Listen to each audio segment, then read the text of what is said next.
Bom dia. Hoje a leitura é do capítulo 29, que fala da importância da penitência. Ao estudarmos o sacramento da confissão, percebemos que a última parte integrante desse sacramento é a penitência devida pelos nossos pecados, diz o Catecismo da Igreja Católica. A penitência imposta pelo confessor deve levar em conta a situação pessoal do penitente e procurar seu bem espiritual. Deve corresponder, na medida do possível, à gravidade e à natureza dos pecados cometidos. Pode consistir na oração, numa oferta, em obras de misericórdia, no serviço do próximo, em privações voluntárias, em sacrifícios e principalmente na aceitação paciente da cruz que devemos carregar. Essas penitências nos ajudam a configurar-nos com Cristo, que, sozinho, expiou nossos pecados uma vez por todas. Permitem-nos também tomarmos-nos co-herdeiros de Cristo ressuscitado, pois sofremos com Ele.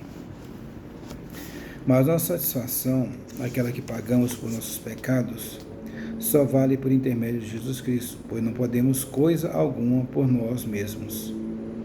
Tudo podemos com a cooperação daquele que nos dá força. E assim não tem homem de que se gloriar, mas toda a nossa glória está em Cristo, em quem oferecemos satisfação, produzindo dignos frutos de penitência, que dele recebem seu valor, por ele são oferecidos ao Pai e graças a ele são aceitos pelo Pai. Talvez, hoje em dia, quando recebemos a penitência do sacerdote, podemos pensar que nos pede algo difícil demais. Quando solicita a oração de um Santo Rosário completo, ou a visita a algum enfermo ou pessoa sozinha, ou ainda quando solicita a reparação proporcional ao ato de pecado. Antigamente, os penitentes se lançavam em grandes penitências para reparar os seus pecados, as quais inclusive poderiam durar toda a vida, como é o caso de Alexandre Serenelli, o assassino de Santa Maria Goretti, e do rei Boleslau II da Polônia, assassino do bispo santo Stanislau Cracóvia, cuja história contamos abaixo. Numa noite de outono de 1804, um peregrino humildemente vestido batia à porta do convento beneditino de Osiac. Fingiu-se mudo e por sinais pediu que o admitisse naquele mosteiro como criado. Foi realmente recebido pelo santo abade Freixo e passou 8 anos sem falar, desempenhando os mais humildes serviços e fazendo rigorosas penitências.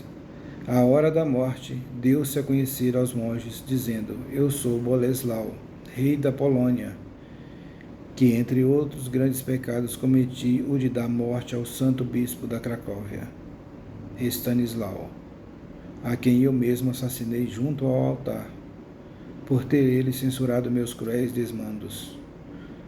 O Papa Gregório VII excomungou-me. Depois, arrependido de minhas culpas, fui a Roma em busca do perdão. Lá me confessei e fui absolvido. E para melhor expiar os meus enormes crimes, passei estes anos fazendo penitências. Assim, a penitência é a parte integrante do sacramento da confissão. Mas a nossa vida deve ser sempre cheia de atos de penitência para reparar os nossos pecados e também os pecados de toda a humanidade, que agravam o Sagrado Coração de Jesus e o Imaculado Coração de Maria. O anjo da paz apareceu aos pastorinhos de Fátima 1 ano antes da Santíssima Virgem Maria, e a sua mensagem foi de reparação. Ele saudou-os dizendo que não tivessem medo, e então o anjo ajoelhou-se diante dos meninos, tocou com a sua fronte o chão e repetiu 3 vezes: Meu Deus, eu creio, adoro, espero e amo-vos. Peço-vos perdão pelos que não creem, não adoram, não esperam e não vos amam.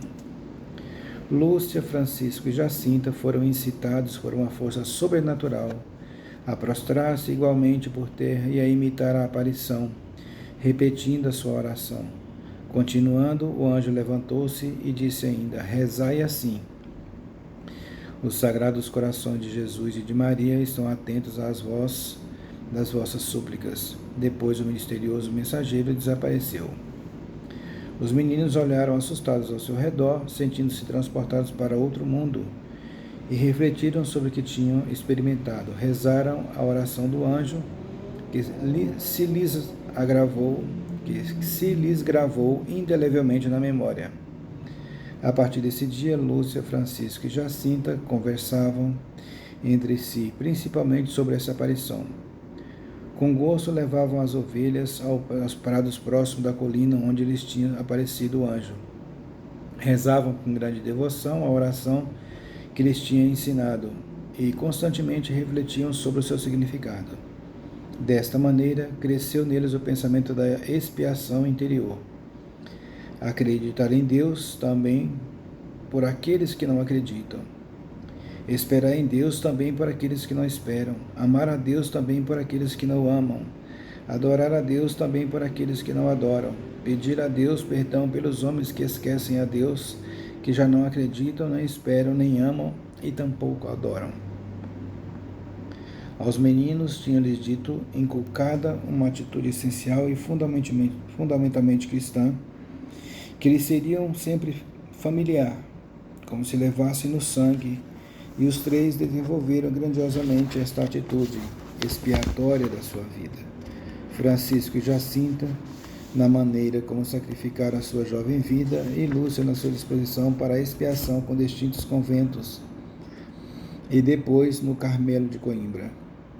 Algumas semanas depois da aparição angélica, num dia de verão de 1916, quando seus pais se encontravam de descanso do meio-dia, os três meninos brincavam perto do poço do jardim da casa de Lúcia. De repente, o belo jovem apresentou-se de novo diante deles e exortou-os a rezar muito, e depois disse-lhes: os santíssimos corações de Jesus e de Maria têm sobre vós desígnios de misericórdia. O anjo recomendou então aos três pastores que oferecessem a Deus sacrifícios pela conversão dos pecadores e atraísse assim a paz, especialmente para a sua pátria. Cada uma dessas palavras entrava profundamente nas suas almas. Agradeceram a Deus de todo o coração por amá-los tanto e escolhê-los para os seus planos misteriosos. Prometeram realizar o que estivesse nas suas mãos para cumprir os desejos de Deus. A partir desse momento, ofereceram em sacrifício todas as suas ações ao Senhor.